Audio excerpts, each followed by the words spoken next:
Hey guys, Justin here. I'm in a bit of a pickle right now between both the IRS and iRacing. The IRS for like tax evasion or whatever, but iRacing is even more scary because I dug a little bit too deep into their weird track rabbit hole and now I gotta get back on their good side. So today we're gonna talk about 5 car and track combos that actually went official but are still really crazy. Oh, Nim's already here. I gotta go. First off, we will take our time machine back to 2019 when the Mazda MX-5 Cup raced at USA International Speedway. This race was provided by Nick, aka Nibon5, and this is actually an unlisted video of his, but he sent it to me saying you gotta take a look at this. So if you're a fan of Nick and you want to see some never before seen content, I'll leave the link to this in the description. The biggest quirk of this entire race had to be not only was it a timed oval race, but there were standing starts. Standing starts on ovals are something that is just really jarring to see every time I see it pop up. This race, like the other Mazda MX-5 Cup races, was open set, so a lot of people had to try their hand at making an oval setup for the first time.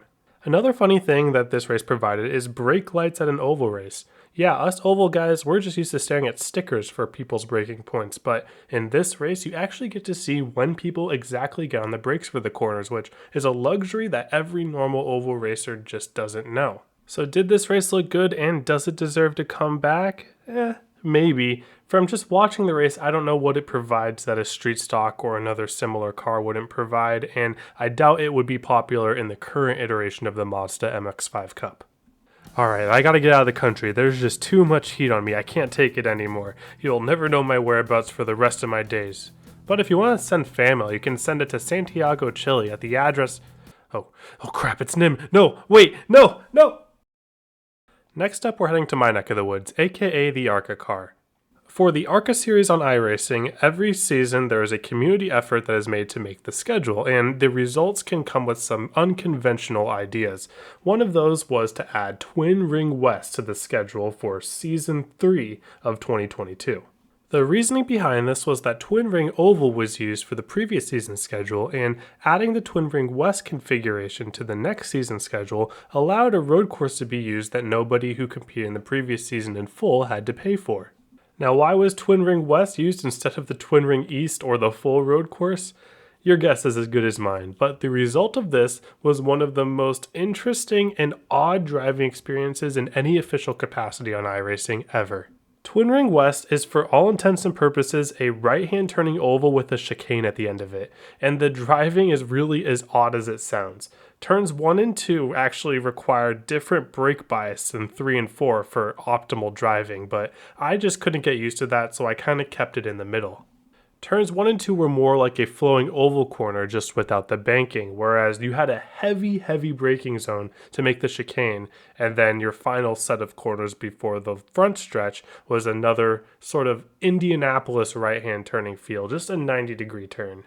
But overall, it was actually a fun race, if not for novelty reasons, but would I recommend it to come back on the schedule? At least in ARCA? I don't think so. I think it was just a little bit too small of a track for the ARCA cars and just a little bit too much chaos for what the ARCA road course package should bring. Sticking to the theme of why the hell did we put this oval car on this road course, we are heading to Rutskogen in this street stock. But I'm going to hand this one over to Gavin, aka Griffin2448 on YouTube, and you can get his channel in the description, and this footage is actually from him. So take it away, Gavin. The Class C street stocks at Rudskogen. At first glance, this looks to be an incredibly off-the-wall and random track to go to on the Class C street stock schedule, considering the street stock is about the most classic oval-only car on iRacing. But the street stocks actually have a little bit of a history going to road courses, and they actually are quite a fun road course car.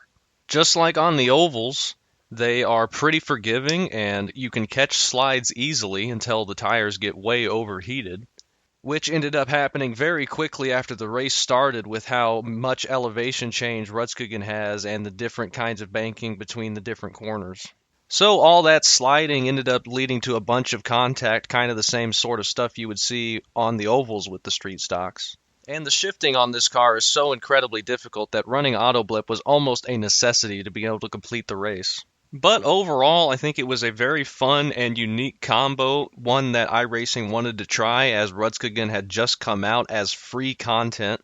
And if given the opportunity, I think I would try and run it again, though I probably would use auto blip, unlike I did the first time. Hey guys, I am in a nondescript location and not being held against my will, and I just wanted to say that I was wrong about iRacing not using right-hand turning ovals. That has been done before, and I will formally apologize. I was not familiar with your game. And next we are going to a place that is one of the most recommended and talked about places in my previous 2 videos. So much for being forgotten, huh? And that is the Sakuba Circuit 1000 outer configuration in the Production Car Challenge in 2020. There's only one video on YouTube that recorded an actual race of this, and I couldn't get a hold of them to get permission to use it, so I'm just going to leave a link for it in the description and use my own footage. I can just not stay away from right-hand turning ovals, and this one's a real doozy because it actually got raced in an official series. We once again have a standing start for an oval track, which isn't as weird because this is actually on a road course and it's right-hand turning, so it's just weird to begin with. And I think this even still counted for the road license, although I'm not 100% sure about that. Sakuba 1000 outer is actually a pretty interesting layout with a wider turn 1 and 2 and a narrower turn 3 and 4, but this isn't exactly egg-shaped like we talked about previously with New Hampshire Legends ovals and also Irwindale inner outer. This is more of a pear shape because of its longer straightaways. But really at the end of the day, I don't see this too much different than the Mid-Ohio oval because there's just not much that you can do without that banking in the corners to make them differentiate from each other, even with the weird shapes. But just seeing multi-class racing on ovals is weird enough to begin with, right-hand turning or left-hand turning. So should iRacing do this combo officially again? Well, I don't think they will because I don't see any more ovals on the Production Car Challenge schedule, and I think it's been that way ever since they started counting licenses by the race and not by the series. But other than that, if they for some reason wanted to go back, I would actually suggest the Mid-Ohio Alt oval over it because that chicane at least adds a little more to it. And finally, we're going to a track that you might not have ever heard of before, and yet it still has an official race run on it. And that is the Las Vegas Infield Legends Oval with the SK Modifieds. The regular Las Vegas Legends Oval is pretty known and pretty standard. It's raced a lot in the Legends series and pops up a lot in hosted sessions and races, but not many people know that there is actually a second Legends Oval inside the track of Las Vegas Motor Speedway. And the shape of this track is nothing that I have ever seen before on any other oval. Turns 1 and 2 are like two 90-ish degree turns in quick succession, with turn 2 being a little bit wider, but then turns 3 and 4 is unequivocally one long corner. So it's almost like having an Indianapolis 1 and 2, but then a normal 3 and 4. In practice though, it doesn't really drive like that. It drives a little more conventional, but at the same time, it's still a very, very weird layout. And that's not even considering pit road. Like, what is this pit road? There is something like 10 spots, maybe less, for pit stalls, and it's just like a forgotten area of the track. Good luck if you gotta go to the bathroom if you're in one of those pit stalls because you're surrounded by track, buddy. And I love the care put into the center of this track. Like, I don't know what could have been put there, but just seeing a slightly different color of pavement just makes me laugh every time. It really just looks like they're racing around an empty Walmart parking lot. But how does this track race? Well, it races about as good as it looks, because there is just no passing opportunity whatsoever here. And like a lot of Legends ovals, the lack of banking means that the best line is being as close to corner cutting as possible, and that driving your car all the way up to the exit can lead you some really nasty bumps, so you don't even want to go out and track the car out as much as possible. But does this combo deserve to get raced again? Well, I don't know if this track even deserves to get raced again. It's funny and novel, but it obviously is kind of an afterthought to the rest of the track, and I don't think that any real series would appreciate being on here when they can be on a track with a lot more care and thought put into it.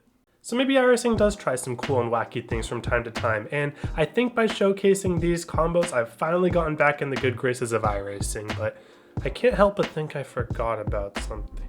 The IRS. Crap. Alright.